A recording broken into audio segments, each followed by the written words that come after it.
Punta tayo sa Jerusalem. Samahan niyo ako. Tingnan natin yung lugar ni Jesus. Unahin natin ang Nazaret. Yan ang Nazaret. Paggabi, kinunan ko yan. Paggabi. Kasi gabi kami dumating. Naguna kami ng naglanding sa Nazaret. Tapos, yan, Annunciation Church sa Nazaret. Yung Annunciation Church, dyan nagpakita yung angel kay Mama Mary. Ging-announce niya nga si Mama Mary magdalang tao. At yan ay pagdalang tao ni Mama Mary kay Jesus. Yan sa loob ng Nazaret ang bahay ni Mama Mary. Nakaakyat kami dyan. Parang salas yan dyan doon banda.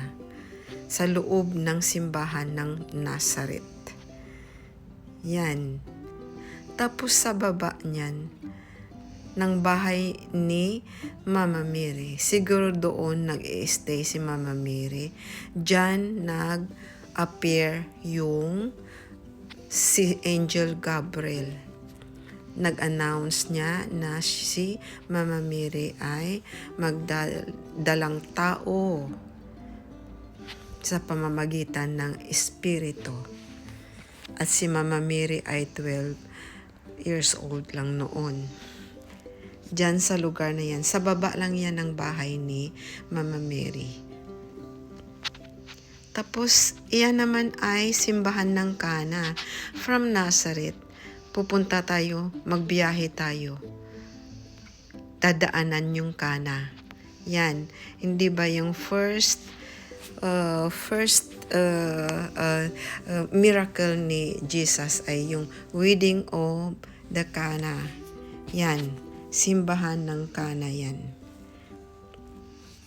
Ano yan siya between Nazareth and then Capernaum. Kasi nagbiyahe ng ganun, tapos ilang metro Cana na. Yan. Kaya pala madali lang magpunta si Mama Mary at saka si Jesus dyan mag-attend ng kasal. Yung first miracle ni Jesus dyan ay yung tubig sa kasal, wala ng bino, naubos. Yan ang simbahan sa loob ng simbahan na yun ng Cana. Naubos yung vino. Kaya sabi ni Mama Mary kay Jesus, gumawa ka ng paraan kasi wala ng vino. Si Jesus naman hindi pa daw time niya magawa ng miracle. Pero dahil sa kanyang nanay, ginawa niya. Ang tubig naging vino. Yan. Nakarating na tayo ng Capernaum. Yung Capernaum ay Town of Jesus. Bakit tinawag ng Town of Jesus? Kasi nagstay si Jesus dyan ng maraming taon. Yan ang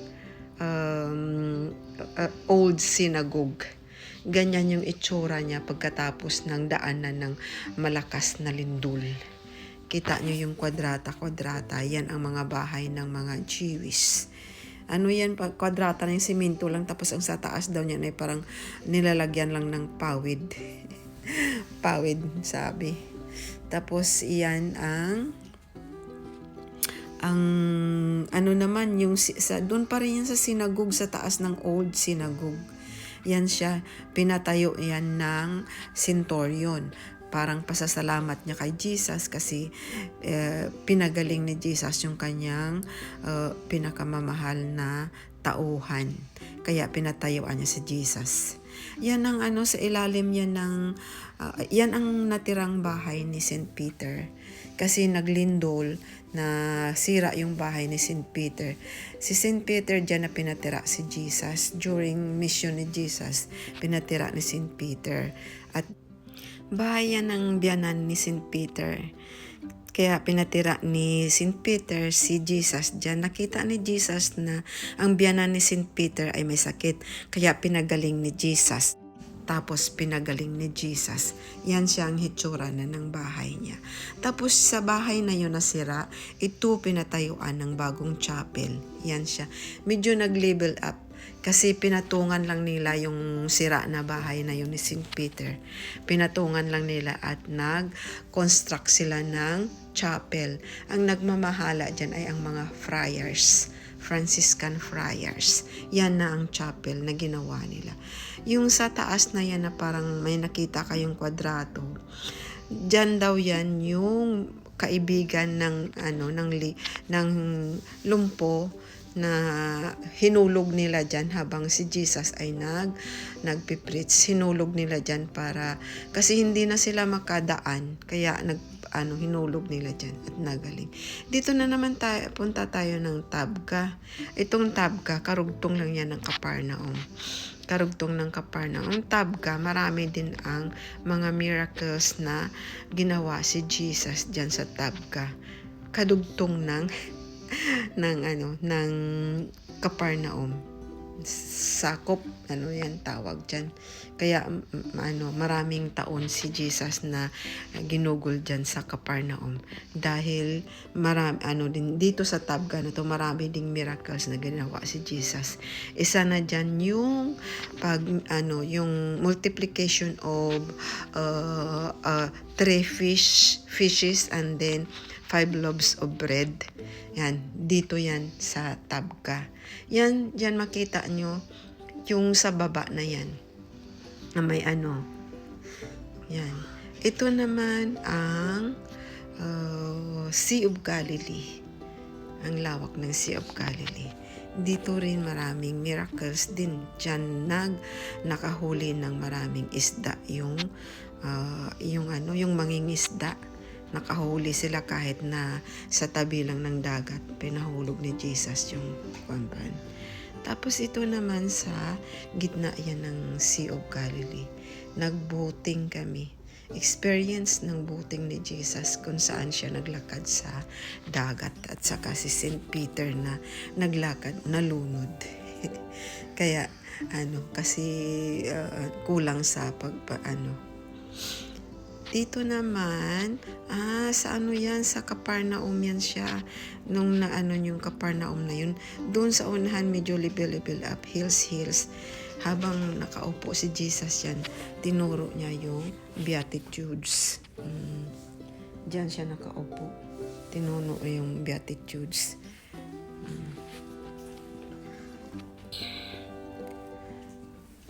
Yan ang simbahan ng Beatitudes. Yan. Medyo medyo level up sa Capernaum. Medyo bundok-bundokin ba? Hindi naman bundok. Makyat-akyat lang ng konti. Yan. Yan ang simbahan ng Beatitudes. Kung saan si Jesus din nagturo ng sabihin na yan. Beata Arti, ganun. Ito yung sa loob ng simbahan ng Beatitudes.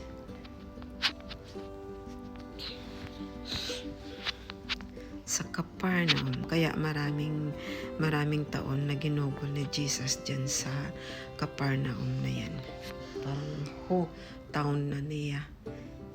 Almost half of his age dyan sa Capernaum. Yan ang simbahan.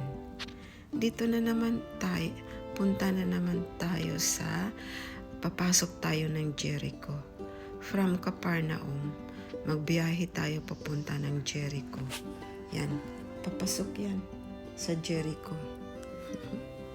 Galing sa Capernaum. Sa Tabga. Ang una mong madatnan pag biyahe mo papasok ng Jericho, yan ay ang kahoy kung saan umakyat si Sakeo. Sakamura tree ang tawag nila.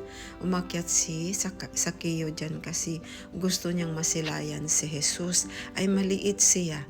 Hindi niya makita si Jesus kasi maliit siya. Kaya umakyat siya sa kahoy. Yan, dyan siya nag-akyat. At yan ay tinatawag na Sakamura tree. Papasok yan sa Jericho. Yan ang una mong madaanan. Yung Sakamura tree pag magpunta ka ng Jericho. Yan siya. Inakyatan ni Sakeo. Maliit na tao.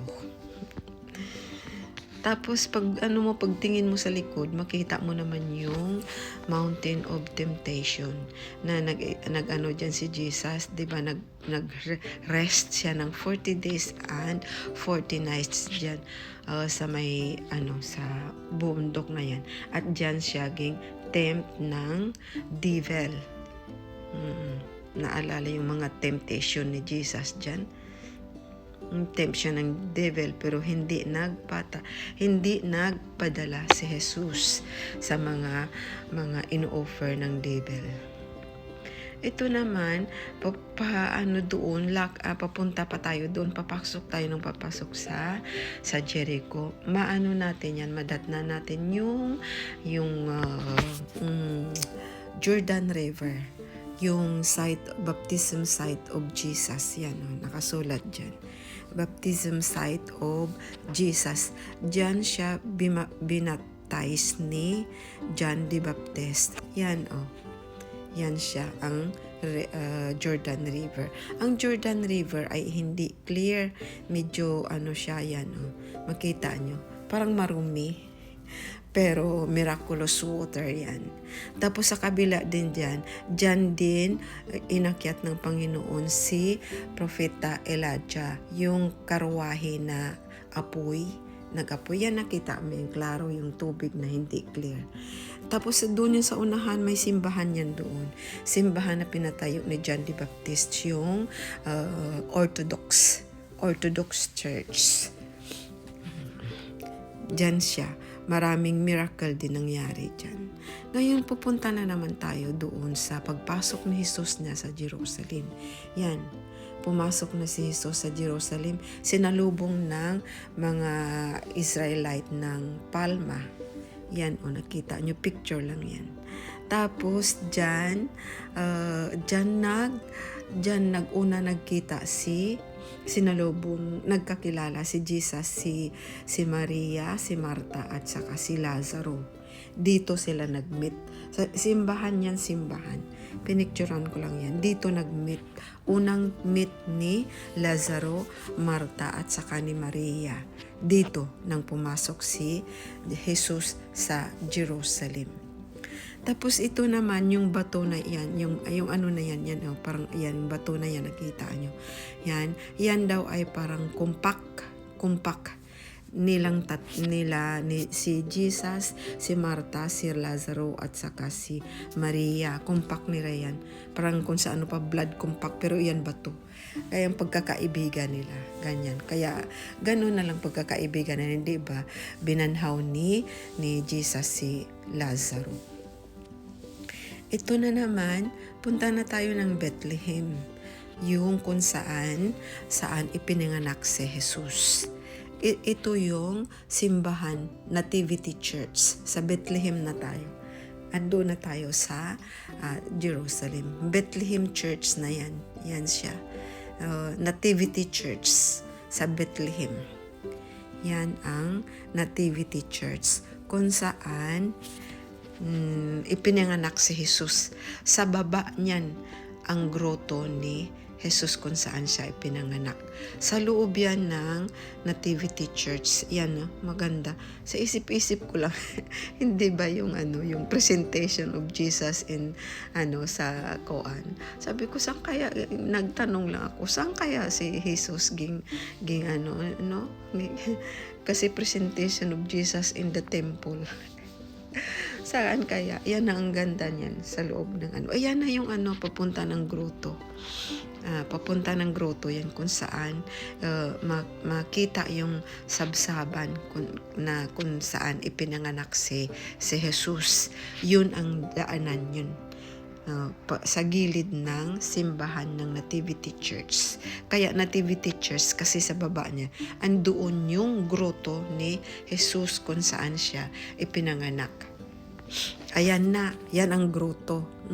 Nakaupo ako dyan. Kasi, Gloria in excelsis Deo, may pangalan. Yan ang groto ni Jesus. Yan ang sabsaban. Sabsaban kung saan ipinanganak si Jesus. Kaya may nakasulat yung Gloria in excelsis Deo. nakaupo ako dyan, pwede man magupo dyan. Yan, may mga kandila. Tapos ito na naman, makikita yung Star of Nativity. Yung Star of Nativity may 14 points, yung parang point, nagpo-point siya, pointer na nga yan. Ang star ay may 14 na pointers. Yun daw nag-present ng 14 generation of Jesus. Kaya tinatawag nilang Star of Nativity. Sa loob yan ng kung saan malapit yung ni Jesus. Tapos dyan makita nyo may kamay na nakasuok dyan sa baba. Yun ay i-touch namin yung bato kung saan nag-lean si Mama Mary habang nagde-deliver. Yun siya. Tapos ito na naman yung olive tree land of olive tree yan sa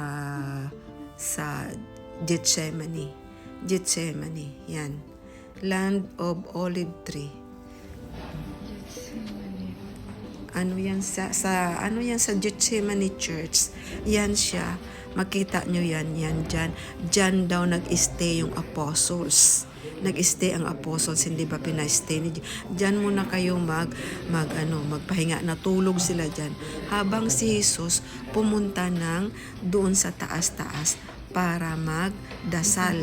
Yan siya. Dito yung mga apostles. Ang mga apostles natutulog. Malapit na si Jesus malapit na siya hulihin. Tapos dito habang diyan si Jesus daw yan. Nag-aagoni na si Jesus diyan, nagdadasal habang yung kanyang apostles ay andoon sa baba natutulog. Ito si Jesus nagdadasal, yan siya. Doon yan sa Gethsemane.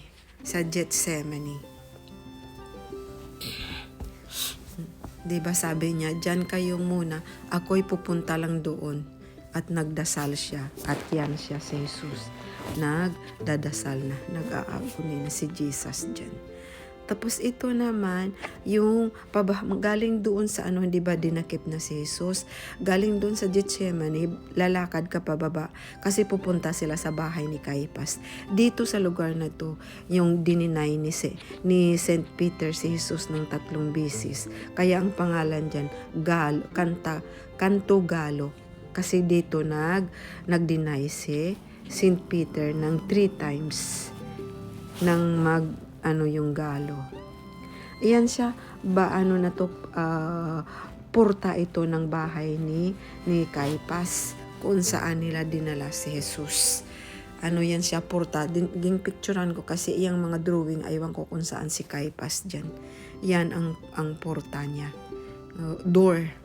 Tapos dito nila hinulog, yung maliit na butas na yan. Hinulog nila si Jesus dyan sa baba na nakatali yung paa at saka yung kamay. Hinulog nila dyan. Binutasan muna nila yan. Sila ang nagbutas niyan. Tapos hinulog nila si Jesus doon sa baba. Ganyan ang hitsura ni Jesus ng nila. Parang kinulong para hindi daw maka-escape si Jesus. Siniminto nila yan, yung sa simento na yun, kinulong. Diyan nila hinulog si Jesus. Nag-stay si Jesus. Hindi bahay ito, papasok sa bahay ni Caiphas. Porta pa yan, porta. Papasok yan ang porta. Kanina drawing yun ng porta. Yan. Papasok yan doon, tapos sinulog nila si Jesus. Diyan nila hinulog si Jesus dyan. Nag-stay si Jesus ng 1 night dyan. Diyan nila kinulong si Jesus ng 1 night. Na ganun ang hitsura. Na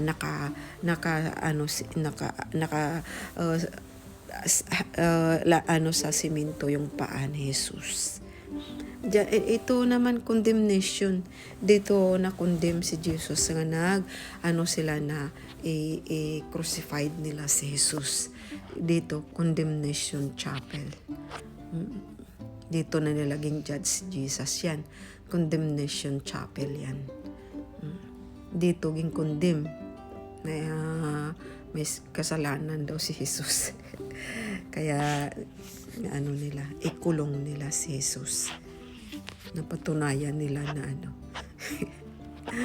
Ay, naku, sila lang nagpatunay na makasalanan si Jesus. Yan, condemnation. Condemnation Church. Chapel pala, chapel. Maliit lang, chapel. Ayan naman siya. Ano naman yan siya? Yung Calvary. Via Dolorosa. Calvary yan siya. Diyan si Jesus naglakad habang pinapasan-pasan yung krus. Pinapapasan-pasan ang krus. Diyan si Jesus naglakad yung Calvary. Mahaba yan. Mahaba yung Calvary na yan. Nung pasan-pasan ni Jesus, ilang beses si Jesus na ano diyan, ilang beses si Jesus nadapa dahil sa ang haba ng Kalbaryo na yan, tapos mabigat na cross ang pasan-pasan. Yan siya. Yan, tingnan nyo kung ano kahaba yung pinasan ni Jesus. Ayan naman siya yung naiwan yung ng kamay ni Jesus. Yan siya, naiwan kasi nang pagod daw si Jesus, napagod si Jesus, nagsandal siya diyan at naiwan yung marka ng kamay ni Jesus. Yan, naiwan yung marka ng kamay ni Jesus kasi nagtukod siya diyan kasi pagod na siya. Yan, marka ng kamay ni Jesus yan. Sa Kalbaryo pa rin yan, sa Calvary. Habang pasan-pasan niya yung cross, napagod siya, nagpahinga siya ng kunti, sinandal niya. Yan, nakita yung corona na yan. Diyan daw ging koronahan ng tinik si Jesus. Yan sa taas na yan. Diyan daw ging crown si Jesus ng tinik. Kaya nakita nyo diyan sa ceiling na yan, mayroong drawing na corona. Diyan ging koronahan si Jesus ng cross, ng spine. Ayan naman siya ay yan siya. Ayan dyan pa rin simbahan yan Andun yan sa simbahan yan. Tapos dyan na aakyat na tayo ng Golgotha, kung saan ipinako si Jesus, hindi ba? Bundok yun, Mount of Golgotha. Ayan, akyat tayo doon sa Mount of Golgotha. Ayan, umaakyat kami yan dyan sa Mount of Golgotha. Kasi dyan ipinako si Jesus sa Mount of Golgotha. Bundok. Tapos ayan si Jesus ipinako. Mayroon akong post diyan na yung Montañas Pakata.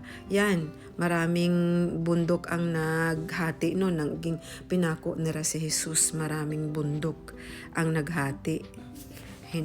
Kasi naglindol ng malakas pinako nila si Jesus. Kaya yung Montañas Pakata na post ko diyan, isa yun. Ito yung makita nyo may dyan, may nagsuok dyan ng kamay dyan. May butas kasi dyan. Ang butas na yan ay yung kung saan tinanggal yung cross ni Jesus. Kaya sinuok namin yung kamay namin doon kung saan tinanggalan yung cross ni Jesus. Tinanggal ang cross ni Jesus dyan. Kaya yun. Ayan naman siya yung pagtanggal kay Jesus sa cross. Ayan, inihiga nila si Jesus. Yan. Tinanggal nila sa cross si Jesus. Tapos, inihiga nila si Jesus. Pagtanggal nila kay Jesus sa cross, inihiga nila.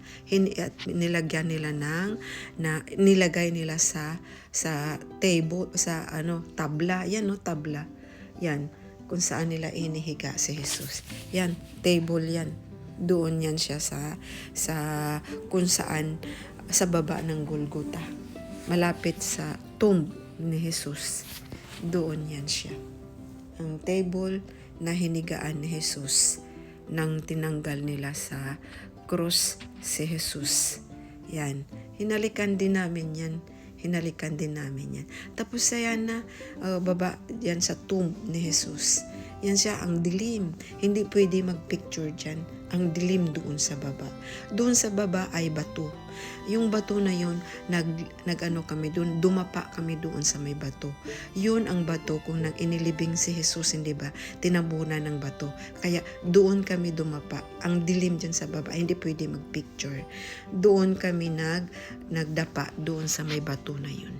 Na hindi ba, nang inilibing nila, tinabunan nila ng bato si Jesus. Yun sa doon, makita mo lang. Tapos ito ang simbahan ng Gethsemane. Kasi kung saan yun kung saan yung lahat kasi na importante sa buhay ni Jesus, kung ano yung nangyayari sa buhay ni Jesus, importante, nilalagyan nila ng simbahan. Sa Gethsemane, nakita niyo yun kanina kung saan ko, sabi ko, pinakita ko na dito yun sa loob ng simbahan, yung nag-agony si Jesus, sa loob yun ng simbahan ng Gethsemane. Nag-agony si Jesus.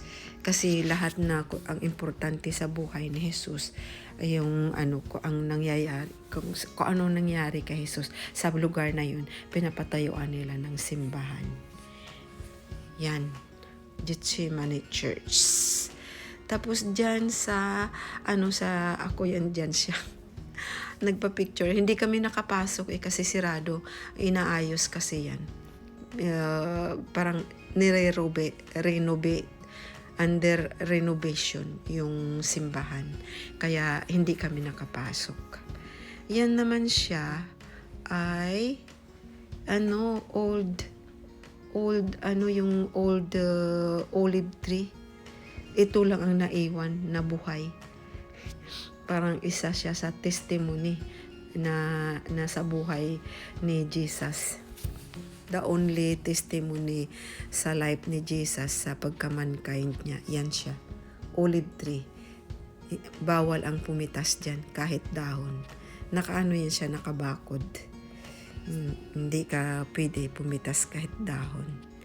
Ito naman ay ang Last Supper, kung saan nag-Last Supper si Jesus. Hindi yan pinatayuan ng simbahan kasi kinuha na ng gobyerno ng Juda siguro. Kinuha ng gobyerno. Kaya parang ginawa na lang yan na tourist spot. Yan. Malawak yan. Nagdasal na lang kami dyan.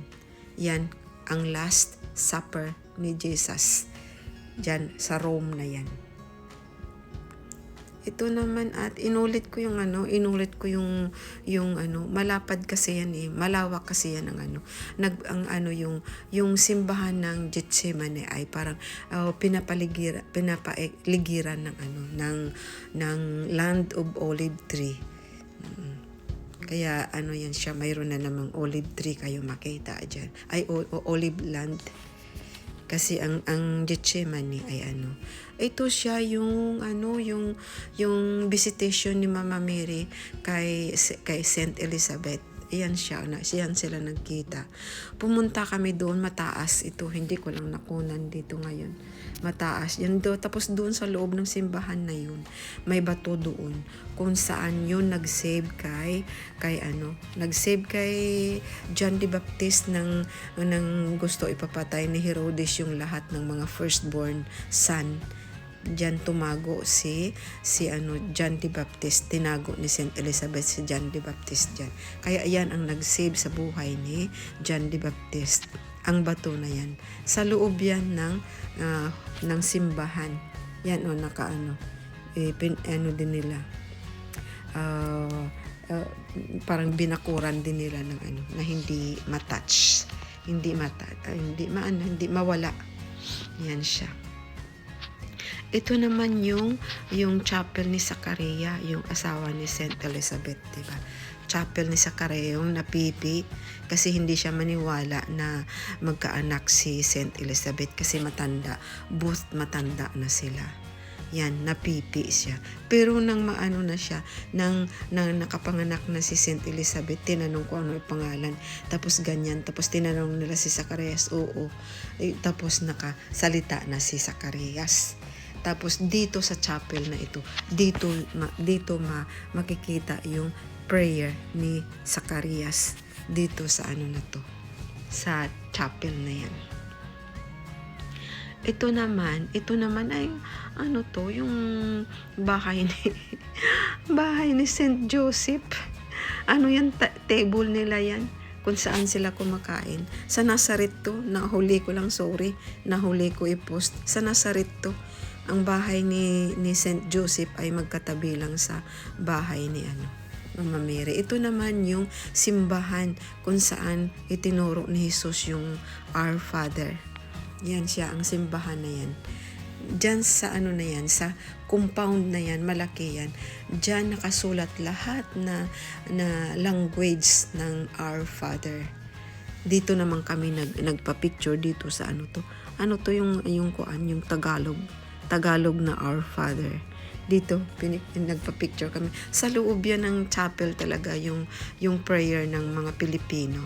Sa loob ng sa loob mismo ng chapel, ang iba doon sa labas kasi Pilipino daw nag-donate, malaki daw ang dinonate ng mga Pilipino community diyan.